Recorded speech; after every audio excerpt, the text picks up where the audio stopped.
Okay okay. So ಈ ನಾಟಕ ರಂಗದಿಂದ ಸಿನಿಮಾಗೆ ಹೇಗೆ ಟ್ರಾನ್ಸ್ಫಾರ್ಮೇಶನ್, ಯಾವಾಗ ಫಸ್ಟ್ ಅವಕಾಶ ಸಿಕ್ತು ನಿಮ್ಗೆ? ಯಾವ ಸಿನಿಮಾದಲ್ಲಿ ಮಾಡಿದ್ರಿ? ಫಸ್ಟ್ ಅವಕಾಶ ಅಂದ್ರೆ ನಾನು ನಾಟಕದಲ್ಲಿ ಮಾಡ್ತಾ ಇದ್ದೆ. ನನ್ನೊಬ್ಬ ಫ್ರೆಂಡ್ ಇದ್ದ, ರಾಜೇಶ್ ಬಂದಿಯೋಡು ಅಂತೇಳಿ, ಇದರಲ್ಲೇ ಒಂದು ಕ್ಯಾರೆಕ್ಟರ್ ಮಾಡಿದ್ದಾರೆ ಅವರು ಈ ಸೂಪರ್ ಶೋ ಅಲ್ಲಿ, ವಿಲನ್ ಕ್ಯಾರೆಕ್ಟರ್ ಮಾಡಿದ್ರು. ಅವರು ನನ್ನ ಆತ್ಮೀಯ ಮಿತ್ರರು. ಅವರು ನಂಗೆ ತುಂಬಾ ಸಪೋರ್ಟ್ ಮಾಡೋರು. ಪುಷ್ಪ ಆ ರೋಲ್ ಮಾಡು, ಈ ರೋಲ್ ಮಾಡು, ಅವರೇ ಬರೀತಾ ಇದ್ರು, ಡ್ರಾಮಾ ಬರೀತಾ ಇದ್ರು, ನನ್ಗೊಂದು ಒಳ್ಳೆ ರೋಲ್ ಬರೀತಾ ಇದ್ರು. ಹಾಗೆ ವಿಜಯ್ ಕುಮಾರ್ ಕೋಡಿಯಲ್ ಬೈಲ್ ಅವರು ಒರಿಯಡ್ದು ರಿಯಾಸಲ್ ಫಿಲ್ಮ್ ಮಾಡ್ತಾರಂತ ಗೊತ್ತಾಯ್ತು. ನನ್ಗೇನು ಫಿಲ್ಮಿನ ಕಡೆ ಅಷ್ಟು ಒಲವು ಇರ್ಲಿಲ್ಲ, ಆಗ ಗೊತ್ತಿರ್ಲಿಲ್ಲ ನನ್ಗೆ ಫಿಲ್ಮಿಗೆ ಹೋಗ್ತೀನಿ ಅನ್ನೋ ಇದೇ ಗೊತ್ತಿಲ್ಲ ನನ್ಗೆ. ನನ್ನಲ್ಲಿ ಆ ಫಿಲ್ಮಿಗೆ ಹೋಗುವಷ್ಟು ನನ್ನ ಟ್ಯಾಲೆಂಟ್ ಇದೆ ಅಂತ ಹೇಳಿ ನನ್ಗೆ ಗೊತ್ತಿಲ್ಲ. ಡ್ರಾಮಾ ಮಾತ್ರ ನಾನು ಹಾಗೆ ಅನ್ಕೊಂಡಿದ್ದೆ. ಇವ್ರು ಹೇಳಿದ್ರು ವಿಜಯಣ್ಣ ಒಂದು ಫಿಲ್ಮ್ ಮಾಡ್ತಾರೆ, ನಿಮ್ಗೊಂದು ರೋಲ್ ಕೊಡಿಸ್ತೀನಿ ನಾನು ಅಂತ ಹೇಳಿ. ಹಾಗೆ ರೋಲ್ ಕೊಟ್ಟಾರ ಅವರು, ಏನೋ ಕೇಳು ಅಂತ ಹೇಳಿ ಮತ್ತೆ ಕರ್ಕೊಂಡು ಹೋದ್ರು. ವಿಜಯಣ್ಣನಿಗೆ ನನ್ನ ಪರಿಚಯ ಇತ್ತು, ಡ್ರಾಮಾ ನೋಡಿ ನನ್ಗೆ ಸ್ವಲ್ಪ ಪರಿಚಯ ಇದ್ರು. ಪುಷ್ಪಣ್ಣ ಸಣ್ಣದೊಂದು ರೋಲ್ ಕೊಟ್ರು, ಅದ್ರಲ್ಲಿ ಸಣ್ಣ ರೋಲ್, ಒಂದು 2 ಸೀನ ಅಷ್ಟೇ, ಒಂದು 2 ಡೈಲಾಗ್ ಏನೋ ಇದ್ದದ್ದು ಅದ್ರಲ್ಲಿ. ಬಟ್ ಆ ಫಿಲ್ಮ್ ಅಲ್ಲಿ ನನ್ಗೆ ತುಂಬಾ ಅನುಭವ ಆಯ್ತು. ಯಾಕಂದ್ರೆ ಕ್ಯಾಮರಾ ಬರುವಾಗ ತುಂಬಾ ಭಯ ಆಗ್ತಾ ಇತ್ತು ನನಗೆ. ಡೈಲಾಗ್ ಎಲ್ಲೆಲ್ಲ ಆಗ್ತಾ ಇತ್ತು. ಒಂದು 5-6 ಟೇಕೆನ ತಕೊಂಡಿದ್ದಾರೆ ವಿಜಯಣ್ಣನ. ಅಯ್ಯೋ ಪುಷ್ಪಣ್ಣ, ನೀವು ನಾಟಕದಲ್ಲಿ ಅಷ್ಟು ಚೆನ್ನಾಗಿ ಮಾಡ್ತೀರಾ, ಇದ್ಯಾಕೆ ಕ್ಯಾಮರಾ ಬಂದಾಗ ಭಯ ಪಡ್ತೀರಾ ಅಂತ ಹೇಳಿ ತುಂಬಾ ಕಲ್ತ್ಕೊಂಡಿದೀನಿ ಅದರಿಂದ. ಸೊ ಅಲ್ಲಿಂದ ಕನ್ನಡ ಸಿನಿಮಾಗಳಿಗೆ ನಿಮ್ಮ ಎಂಟ್ರಿ ಆಗುತ್ತೆ. ನಾನು ವಿಶೇಷವಾಗಿ ಈ ಕರ್ನಲ್ ಅಬ್ಬು ಕ್ಯಾರೆಕ್ಟರ್ ಬಗ್ಗೆ ಕೇಳಲೇಬೇಕು. ಕಾಂತಾರದ ಆ ಕ್ಯಾರೆಕ್ಟರ್ ಬರುವಂತದ್ದು ಒಂದ್ ಸ್ವಲ್ಪ ಹೊತ್ತಾದ್ರೂ ಕೂಡ ಆ ಸೀನ್ ನಾನು ನಿನ್ನೆ ಕೂಡ ಮತ್ತೊಂದ್ಸಲ ನೋಡಿದೆ, ಯಾಕಂದ್ರೆ ನಿಮ್ ಕ್ಯಾರೆಕ್ಟರ್ ಹೇಗಿತ್ತು ಅನ್ನೋದು ಮತ್ತೆ ರೀಕಾಲ್ ಮಾಡಕ್ಕೆ. ಸೊ ಹೇಗೆ ಕಾಂತಾರಕ್ಕೆ ಹೇಗೆ ನಿಮ್ಗೆ ಆಫರ್ ಬರುತ್ತೆ, ಆಪರ್ಚುನಿಟಿ ಬಂದಿದ್ ಹೇಗೆ ಅಂತ ಒಂದು ದೊಡ್ಡ ಸಿನಿಮಾದಲ್ಲಿ? ಲಾಕ್ಡೌನ್ ಆದ ಕಾರಣ ನಾಟಕ ತಂಡಗಳಿಗೆಲ್ಲ ಯಾವ್ದು ಕೆಲಸ ಇರ್ಲಿಲ್ಲ, ಎಲ್ಲ ಮನೆಯಲ್ಲೇ ಕೂತ್ಕೊಂಡು ತುಂಬಾ ಬೇಜಾರಾಗಿತ್ತು, ಮತ್ತೆ ತುಂಬಾ ಕಷ್ಟನೂ ಇತ್ತು ಜೀವನ. ಹಾಗೆ ರಿಷಬ್ ಶೆಟ್ಟಿ ಅವರು ಒಂದು ಫಿಲ್ಮ್ ಮಾಡ್ತಾರಂತ ಗೊತ್ತಾಯ್ತು, ಕಾಂತಾರ ಅಂತೇಳಿ. ಆಗ ನನ್ನ ಆತ್ಮೀಯರಾದಂತ ಪ್ರಕಾಶ್ ತುಮಿನಾಡ್ ಅವರು ಆ ಚಿತ್ರದಲ್ಲಿ, ರಾಂಪ ಅವರು ಆ ಚಿತ್ರದಲ್ಲಿ ಇದ್ದಾರೆ. ಅವರು ಒಳ್ಳೆ ಒಡನಾಟದಲ್ಲಿದ್ದವರು, ಯಾರೋ ರಿಷಬ್ ಸರ್ ಅವರೊಂದಿಗೆ ಒಳ್ಳೆ ಒಡನಾಟದಲ್ಲಿ ಅಲ್ಲೇ ಇದ್ದಾರೆ ಅಂತ ಗೊತ್ತಾಯ್ತು. ನಾನು ಪ್ರಕಾಶಣ್ಣ ಹತ್ರ ಫೋನ್ ಮಾಡಿ ಕೇಳಿದೆ, ಪ್ರಕಾಶಣ್ಣ ನನ್ಗೊಂದು ರೋಲ್ ಸಿಕ್ಬೋದಾ ಕಾಂತಾರದಲ್ಲಿ ಅಂತೇಳಿ. ಆಗ ಅವ್ರು ಹೇಳಿದ್ರು, ಇಲ್ಲ ಪುಷ್ಪಣ್ಣ, ಎಲ್ರಿಗೂ ಬರದಾಗಿದೆ ಕಾಂತಾರದಲ್ಲಿ, ನಿಮ್ಗೆ ಕಷ್ಟ ಅಂತೇಳಿ. ಹಾಗೆ ನಾನೇನೋ ಆಸೆ ಬಿಟ್ಟಿದ್ದೆ. ಒಮ್ಮೆ ಸಡನ್ ಆಗಿ ನನ್ಗೆ ಕರೆದ್ರು, ಪುಷ್ಪಣ್ಣ ಒಂದು ರೋಲ್ ಇದೆ, ಸಣ್ಣ ರೋಲ್ ಇದೆ, ಮಾಡಬಹುದಾ? ಖಂಡಿತ ಮಾಡ್ತೀನಿ, ನನ್ಗೇನು ಕೆಲಸ ಇಲ್ಲ, ಮಾಡ್ತೀನಿ ಅಂತೇಳಿ. ಹಾಗೆ ಹೋದವ,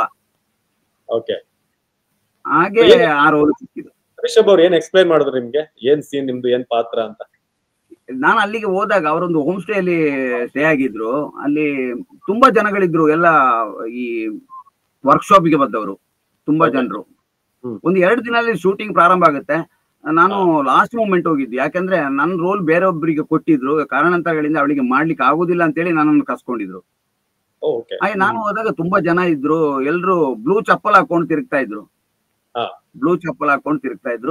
ನನ್ನನ್ನ ಮೇಲೆ ಕರ್ಕೊಂಡೋಗಿ ಒಂದು ಸ್ಕ್ರಿಪ್ಟ್ ಕೊಟ್ಟು, ಇದನ್ನ ಕಲೀರಿ ಪುಷ್ಪಣ್ಣ, ರಾತ್ರಿ ರಿಷಬ್ ಸರ್ ಅವ್ರು ಬರ್ತಾರೆ, ನಿಮ್ಮ ಹತ್ರ ಕೇಳ್ತಾರೆ, ಒಂದು ಸಣ್ಣ ಆಡಿಷನ್ ತರ ಇರ್ತದೆ ಅಂತ ಹೇಳಿ. ನಾನೆಲ್ಲ ಕಲ್ತು ರೆಡಿ ಆಗಿದ್ದೆ. ನನಗೆ ತುಂಬಾ ಭಯ ಇತ್ತು, ಇದರಲ್ಲಿ ಸಿಗ್ತದಾ ಸಿಕ್ಕುದಿಲ್ವಾ ಅಂತ ಭಯ ಇತ್ತು ತುಂಬಾ.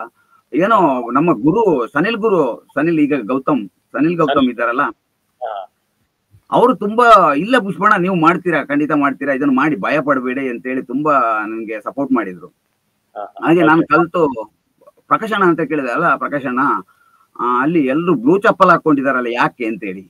ಆಗ ಅದೆಲ್ಲ ಅವರೆಲ್ಲ ಈ ಫಿಲ್ಮಿಗೆ ಸಿಲೆಕ್ಟ್ ಆಗಿದ್ದಾರೆ, ಅವರಿಗೆಲ್ಲ ಬ್ಲೂ ಚಪ್ಪಲ್ ಕೊಟ್ಟಿದ್ದಾರೆ, ಯಾಕಂದ್ರೆ ನಾಳ್ದು ಶೂಟಿಂಗ್ ಆಗುವಾಗ ಅದೆಲ್ಲ ಹಳತ್ತಾಗಿರ್ಬೇಕು, ಅದಕ್ಕೋಸ್ಕರ ಅವ್ರಿಗೆ ಕೊಟ್ಟಿರೋದು ಅಂತ.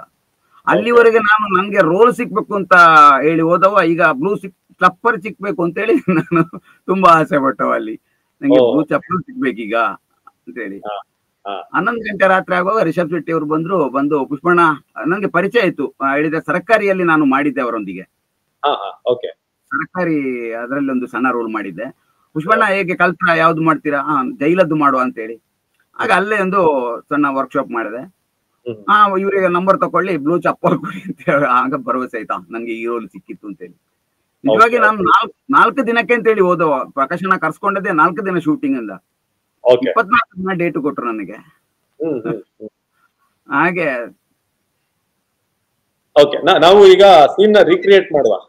ಈಗ ನೀವು ಎಕ್ಸ್ಪ್ಲೈನ್ ಮಾಡ್ತೀರಾ, ನಾನು ಅಡಿಷನಲ್ ಡೈಲಾಗ್ ಆಡ್ ಮಾಡ್ತೀನಿ, ನೋಡೋಣ ಹೇಗೆ ನೀವು ಹೇಳಿದ್ರಿ ಅಂತ.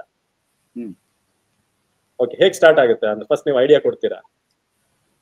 ಯಾವ್ದಾ ವಿಧ ಜೈಲಿದ್ದ ಜೈಲ್ ಸೀನ್. ಅದ್ರಲ್ಲಿ ನಾನು ಈಗ ಗೆರೆ ಹಾಕೊಂಡು ಹೇಳ್ತಾ ಇರ್ತೀನಿ, ಇಲ್ಲಿಂದ ಸೀದಾ ಹೋದ್ರೆ ಕಕ್ಕೂಸ್ ಸಿಗುತ್ತೆ. ಇವಾಗ ಕಕ್ಕೂಸಲ್ಲಿ ಕೂತ್ಕೊಂಡ, ಅಲ್ಲಿಂದ ಎಡಕ್ಕೆ ತಿರುಗಿದ್ರೆ ಅಲ್ಲಿ ಸ್ನಾನದ ಮನೆ ಉಂಟು.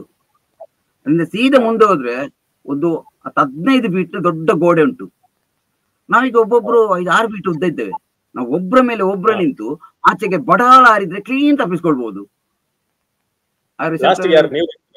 ಲಾಸ್ಟಿಗೆ ನಾನು ನಿಲ್ತೇನೆ, ನಾನು 6 ಫೀಟ್ ಉದ್ದಿದ್ದೇನಲ್ಲ. ಆದ್ಮೇಲೆ ನೀನ್ ಹೇಗೆ ಆಗ್ತೀಯ? ಆಚೆಯಿಂದ ಬಂದು ಗೇಟ್ ತೆಗಿಲಿಕ್ಕೆ ಆಗುದಿಲ್ವನಾ? ಅದೊಂದು ರಿಷಬ್ ಏನೋ ಹೇಳ್ತಾರೆ, ಅಲ್ಲಿ ಕಾವಲಿಗೆ ಯಾರಿರೋದು ಅಂತ. ಹೌದೌದೌದು, ಯಾರ ಅಪ್ಪ ತೆಗಿತಾರೆ ಗೇಟು ಅಂತ ಹೇಳಿ, ತೆಗಿತಾರೆ ಗೇಟು ಅಂತ. ಸೊ ತುಂಬಾ ಒಳ್ಳೆ ಸೀನ್ ಅದು, ಒಂಥರ ಕ್ರಿಯೇಟಿವ್ ಆಗಿ ಬಂದಿದೆ. ಜೊತೆಗೆ ನಿಮ್ಗೆ ದೀಪಕ್ ರೈ ಮತ್ತೆ ತುಮಿನಾಡ್ ಅವ್ರು ಕೊಡುವಂತ ರಿಯಾಕ್ಷನ್, ಪೊಲೀಸ್ ಬಂದಲ್ಲಿ ನಿಮ್ಮನ್ನ ಕೇಳ್ತಾರೆ ಏನ್ ಮಾಡ್ತಾ ಇದ್ದೀರಾ ಅಂತ. ಆಗ ಮಸಿ ಇವ್ರಿಗೆ ದೀಪಕ್ ರೈ ದೀಪಕ್ ಅವರ ಕೈಯಲ್ಲಿ ಇರ್ತದೆ. ಹೌದು, ತುಂಬಾ ಬ್ಯೂಟಿಫುಲ್ ಆದಂತ ರೋಲ್ ಅದು. ಸೊ ಏನಾದ್ರು ಆರ್ಟ್ ಈಗ ಒಂದ್ ಬರ್ತಾ ಇದೆ, ಅದ್ರಲ್ಲಿ ಇದಾರ ನೀವಿದ್ದೀರಾ? ಪುಷ್ಪರಾಜ್ ಅವ್ರು ಏನಾದ್ರು ಇದಾರ? ಇಲ್ಲ ಸರ್, ಅದರಲ್ಲಿ ಮಾಡ್ತಾ ಇಲ್ಲ ನಾನು. ಯಾಕಂದ್ರೆ ಇದು ಆಲ್ರೆಡಿ ಆಗಿರೋ ಕಥೆಯಲ್ಲಿ ಇರೋದ್ರಿಂದ ಮೇ ಬಿ ನೀವು ಅದ್ರಲ್ಲಿಲ್ಲ ಅಲ್ಲ. ಅದರಲ್ಲಿ ರೋಲ್ ಎಲ್ಲ ನೋಡುವಾಗ ಶೂಟ್ ಆಗ್ತಾ ಇಲ್ಲ ನನಗೆ ಆ ರೋಲು. ರೋಲ್ ಆಕ್ಚುಲಿ ಫಸ್ಟಿಗೆಲ್ಲ ಹೇಳಿದ್ರು ನಿಮ್ಗೊಂದು ರೋಲ್ ಇದೆ ಅಂತ ಹೇಳಿ.